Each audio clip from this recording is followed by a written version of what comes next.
Hey, it's Crafty Kitty, and I'm here to share with you a video on how to make your own ephemera using old printable business cards. So what I like to do sometimes is actually I will find an image that I like on the internet and put it onto, you know, one of the documents that you can make the business cards with, and you can just print them off, and that way you get, if you have a color printer, you get the colors you want and everything. But the easy way to do this also is to just use your stamps and your ink. So I found these business cards, and I actually have a ton of these, to tell you the truth, and I have ones that have like a colored background and everything. So some of them, you know, I can't find those right now. I did just see them, but as you know, it comes into this room. If I don't put it away properly, it just disappears into the abyss. So I do have these ones. I did find the entire package of this one, which is just a plain white, nothing spectacular about it. It is 1, 2, 3, 4, 5. There's 10 business cards on here, so you can make 10 pieces of ephemera with it, which is pretty cool in my opinion. I'm just using my Stampin' Up! Ink. I can't find my block for some reason for stamping, so what I did was, this is the backing off of one of my punches, and I just slid it off of it, and I'm using this. Whatever works, right? So just because it's not the actual tool doesn't mean you can't still do what you have to do. You just find a way. That's what crafters do, apparently. If you have a tip on how to use something other than what it's made for, obviously, like I do have stamping blocks, but if you have something else that you use to stamp with rather than a stamping block, leave a comment down below and let's just get started. So basically it's all inked up, and I'm just going to come over here, and I'm just going to randomly place it and just keep stamping until I get this full. And I mean, it's not supposed to be perfect. There will be spaces, but that's okay, because I will be coming in with another stamp that has a different motif on it. But this is more of a script, so you know, you can just go wherever you want. And it gives it more of a we'll be giving this a bit of a vintage look after I'm finished stamping this image here. So, and then we'll move on to the other image, which doesn't actually need to have, sorry, again, still have a sore throat and everything, which doesn't need to have a stamping block because it has its own. So I'm just going to use this image here, and I'm going to switch it up for green now in here. And then before I will actually distress this, I will let this dry a bit, because when you go in with other ink and stuff, you know, you have to, with the Tim Holtz distressing stuff, you gotta let this kind of settle before you start, otherwise you'll just get a mess. So I'm just making sure this is inked up really good. This is one of those ones where they have a bit of a fade in them, in the stamp. So you have to make sure you really get this inked up good. So let's just turn this way. I don't think you guys are getting this, so there we go. So now I'm just going to come in here with the butterfly stamp and just wherever I want to do it. And again, this is not to cause an causing of colors. I don't want one way brighter than the other.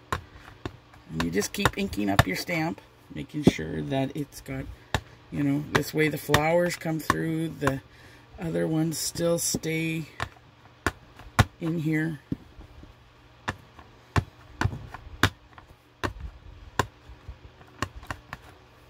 Let's come over here, go over top of that, and just keep going until you cover up everything that you want covered. We don't want to leave a lot of white in here. And we want to try and get this butterfly. I might come in with the black just to and find one of my butterfly stamps just so we can highlight it a bit better. And we'll just go here. I don't want to go crazy. Well, maybe I do, but anyways. So if you come in here now with a black ink and you just bold something, just a few spots, like a nice butterfly, I think that will work well. I'm going to pause you. I'm going to find a butterfly stamp. Okay, I'm back. So I've decided to go with this archival pigment ink Brilliance Coffee Bean, because I think it'll look nicer than a stark black would. And we got this beautiful Tim Holtz butterfly. And again, we're just going to randomly put this here.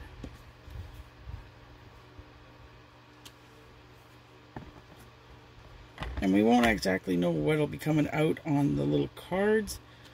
So, you know, there could be a full butterfly, it could be half a butterfly.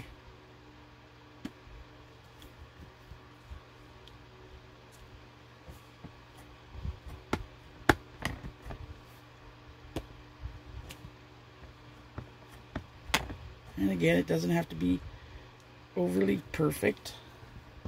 And try if you really want to get the full image. So we just keep going like this. We keep inking it up.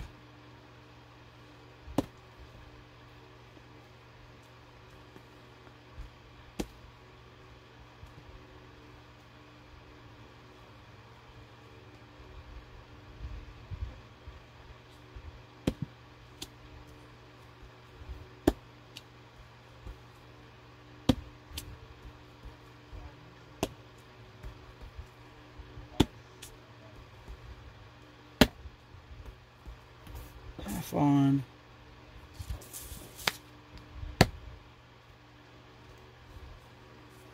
You know, maybe just the antennas or something here.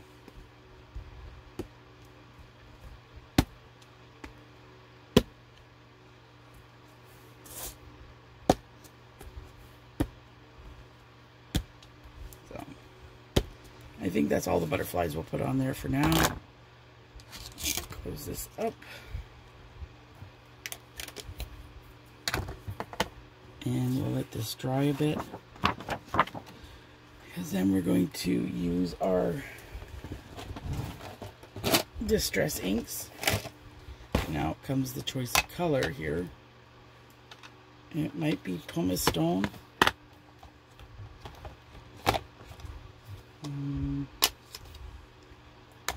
Maybe vintage photograph.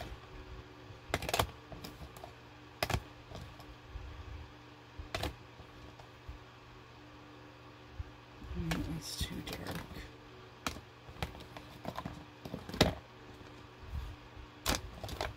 It'll just be a second. We're just going to let that dry a bit. I think the pumice stone will probably be the best bet, because we do still want the kind of the green and the dark brown to come through.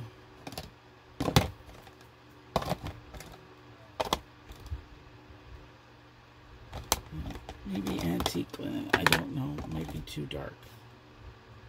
And there's scattered straw. They're all kind of the right colors.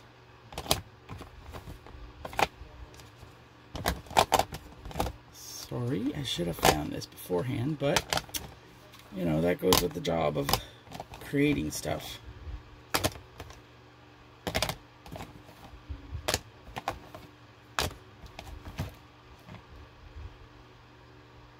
Frayed burlap? Maybe. Those are all my new ones. I can't find it. I wonder where it is. I know I had them all, but I guess I'll have to do one of those. So we'll have to figure out which one it is, and also, where are my little things? I'll be right back.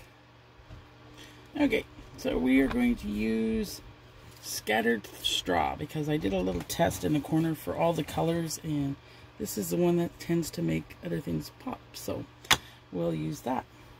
Now, I do have this little sponge. I can't, of course, find the little Tim Holtz holder. I thought I knew where I put it, but as usual, I don't know where I put it, so we're just gonna do the best we can with this and just drag it over like this.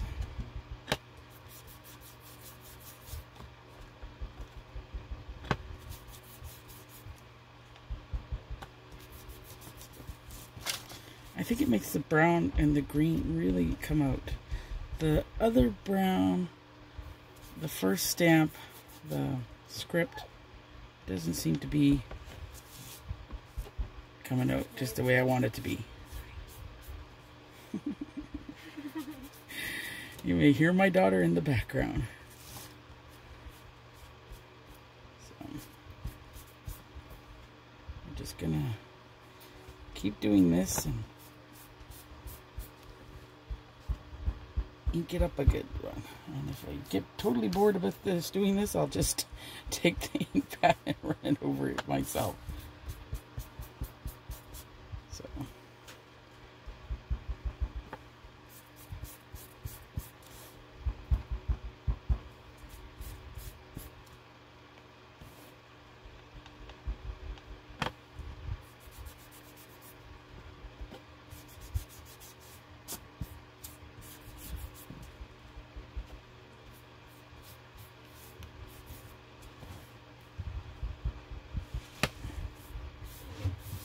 This is turning out very pretty.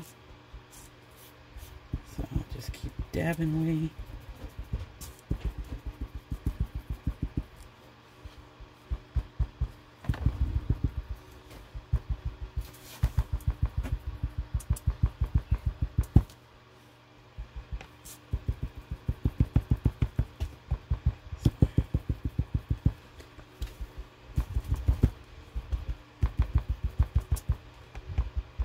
And if there's spots that are just a little too white, I'll just go over it again. And tone it down a bit.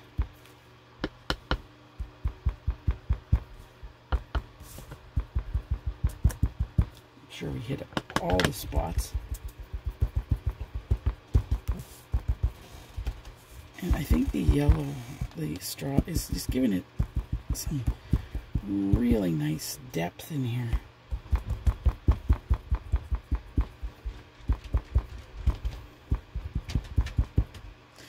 Shh, no, Maya. Maya. Sorry. She can hear my granddoggo walking around upstairs and she don't like it. So, this is what it looks like. All the butterflies, all the ephemera, and the best part is these just fold and crack out. And the other thing is you can use these little pieces that are coming off as borders.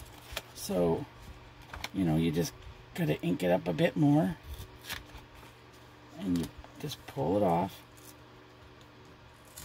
Make sure that, and you have a nice border, paper border that you've created yourself. So, and if you don't, if you want it, you can even ink it up on the sides a bit more. So, like I usually do, to give it a little bit, get rid of the white on the sides. And just come over this way. And then you just distress it a little bit more. And you have a nice paper border.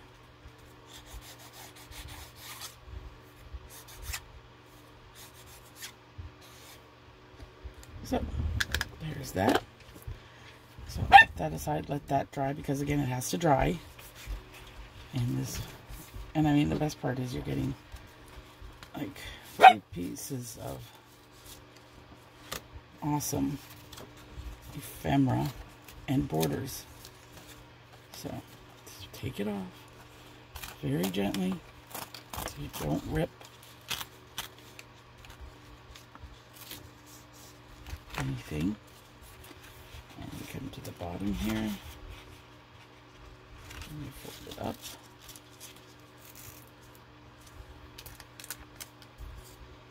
And then you have this big border, and then you can just snip these off because these don't actually have a break here.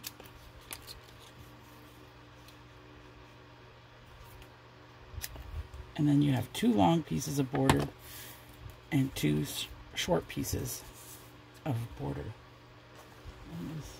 Don't want to touch those. So let's just do this so you can see. So you have 2 little borders. And again, you can ink them up with on the side again. And I mean, it's just, you just made yourself something. And everything will match with the ephemera that you created here on the little cards. Now this looks like one big giant sheet, but you know that it isn't because you just take it and you fold it.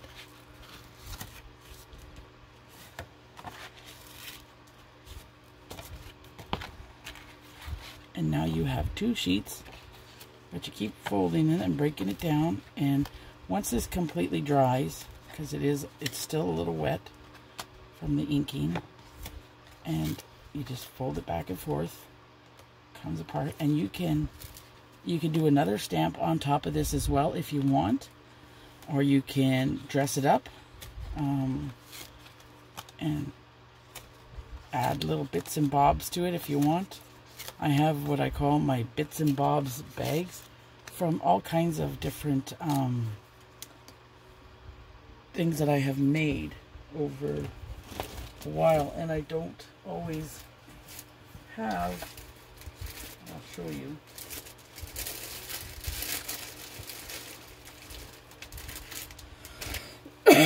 Pardon me, I need a drink of water. So as I'm creating stuff, I take the bits that I have, and that are left over that I'm not using, I tuck them in little bags.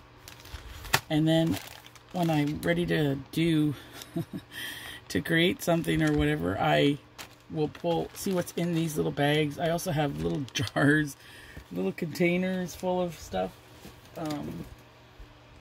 full of my bits and bobs is what I call them.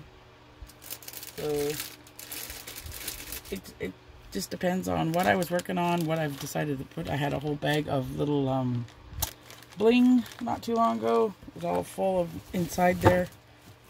So that's one of the little baggies that I do.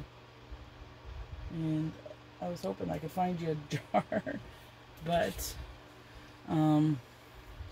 I haven't had a chance yet to find one. Well, I can show you the little.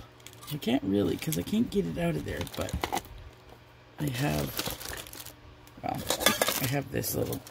It's not a jar, but it's a can. And it's just random items inside here. So you never know what I'm going to put in there. I was working with paper clips. I had tags, chipboards, little pieces of bling. So it's when I'm cleaning up, I just sort of toss everything into one container, and if I decide I need to use something, I'll pull them all out.